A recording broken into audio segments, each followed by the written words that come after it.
اللهم صل على محمد وآل محمد. اعوذ باللہ من الشیطان الرجیم. بسم اللہ الرحمن الرحیم.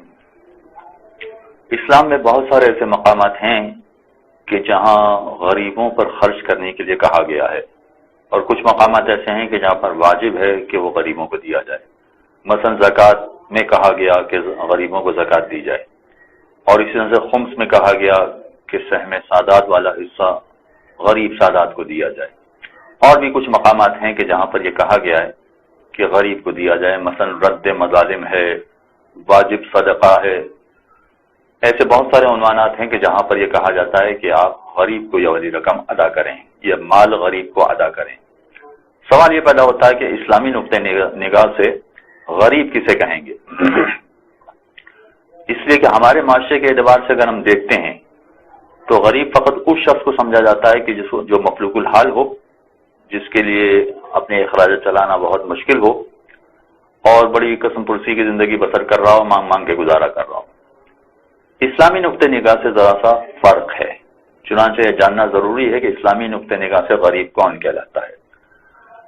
غریب وہ شخص ہے، ہر وہ شخص ہے کہ جس کے اخراجات اس کی آمدنی سے زیادہ ہوں.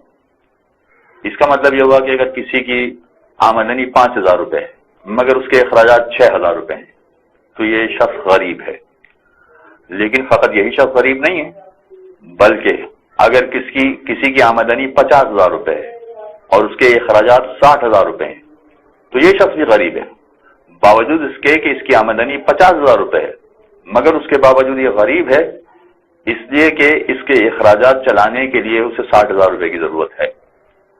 اگر کوئی اعتراض کرے کہ صاحب پھر تو ہر آدمی اپنے اخراجات بڑھا لے گا اور غریب بن جائے گا، یہ ایسا وہی کرے گا کہ جو کمزور قسم کا آدمی ہوگا، پست قسم کا آدمی ہوگا، وہ یہ کام کرے گا. اور پھر یہ کہ کوئی ضروری تو نہیں ہے کہ ہر ماہ اسے کوئی نہ کوئی امداد کرنے والا مل جائے. لہذا عام طور پر لوگوں کا طریقہ کار یہ ہوتا ہے کہ جتنی آمدنی ہوتی ہے اتنے اخراجات رکھتے ہیں، اس سے زیادہ اخراجات نہیں رکھتے. لہذا اگر اس کی آمدنی اس کے اخراجات کے برابر ہے تو وہ غریب نہیں ہے، لیکن اگر اس کی آمدنی اس کے اخراجات سے کم ہے تو یہ غریب ہے.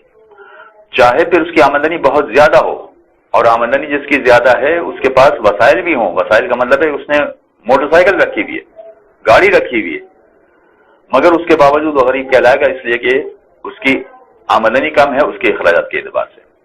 ہم اگر یہ بات پیش نظر رکھنا ضروری ہے کہ جب ہم یہ کہہ رہے ہیں کہ آمدنی 5,000 روپے اخراجات 6,000 روپے ہیں، یا آمدنی 50,000 روپے ہے اخراجات 60,000 روپے ہیں، تو یہ فقط 10,000 کی حد تک غریب ہے. یعنی اگر ہم اس کو زکوٰۃ کی رقم دینا چاہیں، خمس کی رقم دینا چاہیں، کسی اور مد میں رقم دینا چاہیں جو اسلام نے واجب کہی ہے، تو 10,000 تک اس کی مدد کر سکتے ہیں، اس سے زیادہ اس کی مدد نہیں کر سکتے. اس لیے کہ جب 10,000 اس کے پاس آ جائیں گے تو وہ غریب نہیں رہے گا، اور غریب نہیں رہے گا تو غریب والا حصہ اس کو نہیں دیا جا سکتا ہے. لہذا یہ بات پیش نظر رکھنا ضروری ہے کہ اگر کسی سادات کی مدد کی جا رہی ہے تو فقط اتنی مدد کی جائے کہ جتنی اس کی ضرورت ہے. اگر فرض کیجئے کہ سید ہے، آمدنی 50,000 ہے، اس کے اخراجات 60,000 ہیں، تو ہم 10,000 کی مدد اس کو کر سکتے ہیں. لیکن یہ بھی ہو سکتا ہے کہ اتفاقی اس کو ضرورت پڑ جائے، بیٹی کی شادی کرنی ہے، گھر میں علاج کی ضرورت پیش آ گئی ہے، یا کوئی اور مسئلہ ایسا پیش آ گیا ہے تو جس کی وجہ سے اس کو 4 لاکھ 5 لاکھ روپے کی ضرورت پڑ گئی ہے، تو ایسی صورت میں وہ عارضی طور پر 4 لاکھ روپے کا غریب کہلائے گا.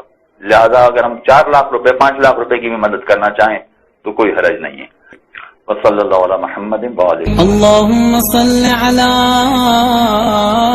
محمد وآل محمد.